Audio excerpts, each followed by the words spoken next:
Salut, c'est moi, c'est ta nouvelle prof de maths. C'est parti. Salut, hey, hello, là, enfin bref, comme tu veux.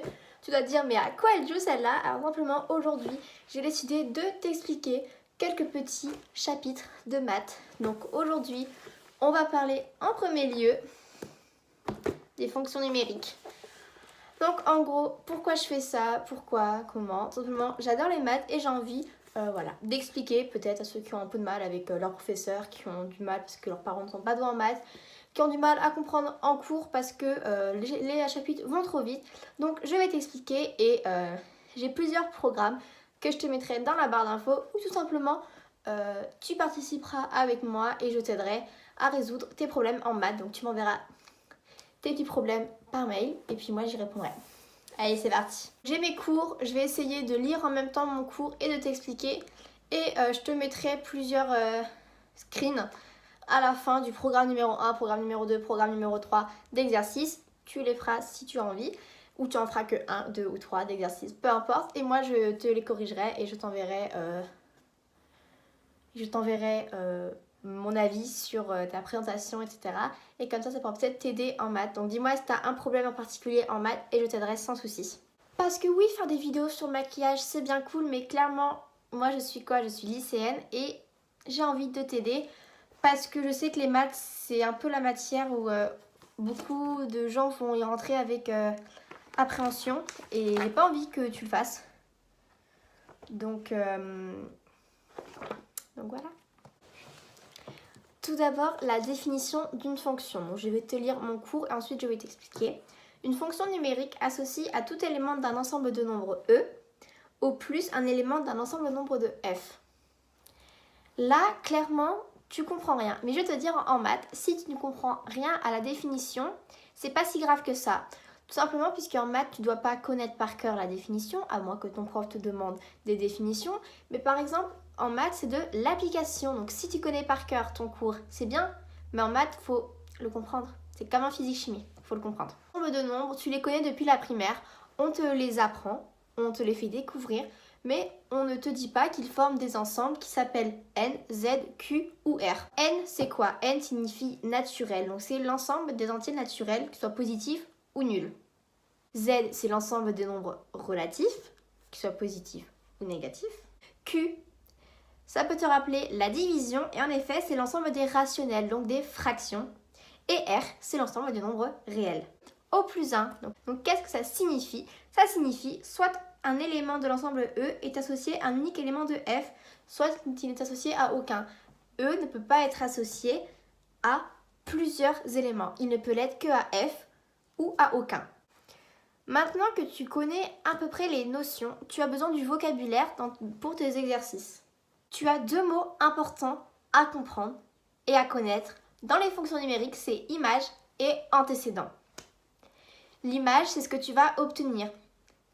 Ce qui peut t'aider, c'est peut-être, par exemple, l'image. L'image de toi, c'est toi dans un miroir. C'est donc après que tu sois passé devant le miroir. L'antécédent, c'est ce qu'il y a avant. Ensuite, tu dois sûrement connaître, parce que tu l'as déjà travaillé au collège, X et Y. Donc, pour une fonction f, X, il a comme image Y. C'est-à-dire que si tu appliques la fonction f à X, tu trouveras Y. Si tu ne comprends pas avec ces notions mathématiques, imaginons que X passe devant le miroir, son image, c'est Y. Imagine une fonction 2x plus 4. Prends-moi comme valeur 4. Tu obtiens 2 fois 4 plus 4. Donc 2 fois 4, 8 plus 4, 12. Donc tu es bien d'accord que 12 est l'image de 4 par la fonction f. Prends un autre exemple. X plus 3. Et on te dit que x a comme valeur 2. Tu te retrouves avec 2 plus 3, 5. Et bien, à l'arrivée, tu as 5. Et au départ, tu avais x plus 3. D'accord? Donc l'image de 2, la valeur de x, est 5 par la fonction f, x plus 3. Si tu n'as pas compris cette partie-là, fais pause et viens suivre dans la barre d'infos le programme numéro 1. Envoie-le-moi par mail et je t'y répondrai. Ou si tu es dans mon lycée, dans ma classe, viens me voir. Et même si ce chapitre, tu l'as fait il y a déjà assez longtemps mais que tu n'as rien compris à ce chapitre-là, n'hésite pas à le refaire, à le recommencer parce que tu n'en as pas fini avec ça. Et tu peux pas rester avec un blocage en maths. Maintenant, tu dois aussi connaître la pratique des intervalles avec les crochets ouverts ou fermés. Trace un repère d'une fonction. Maintenant, imaginons que ta courbe, elle est positive, donc supérieure à 0, pour x variant de 3 à 12. Et bah tu mets x plus grand que 0 dans l'intervalle, et au lieu d'écrire dans l'intervalle 3, 2 points, tu mets les crochets. Ça c'est assez simple, les crochets c'est une intervalle, tout le monde sait à peu près ce que c'est comme une fourchette si tu veux. Mais maintenant c'est l'histoire des crochets, puisqu'il y a les crochets qui sont ouverts et les crochets qui sont fermés. Si tes deux valeurs d'extrémité, donc 3 et 12, ne sont pas inclus, c'est-à-dire que si pour ta fonction 3 et 12, et ben ta courbe est dans le négatif, tes crochets sont ouverts, c'est-à-dire que les barres sont vers l'extérieur. Mais si pour 3 et 12, ta fonction est positive et donc que les valeurs sont dans cet intervalle, tes crochets sont fermés, donc ils englobent tes valeurs d'extrémité.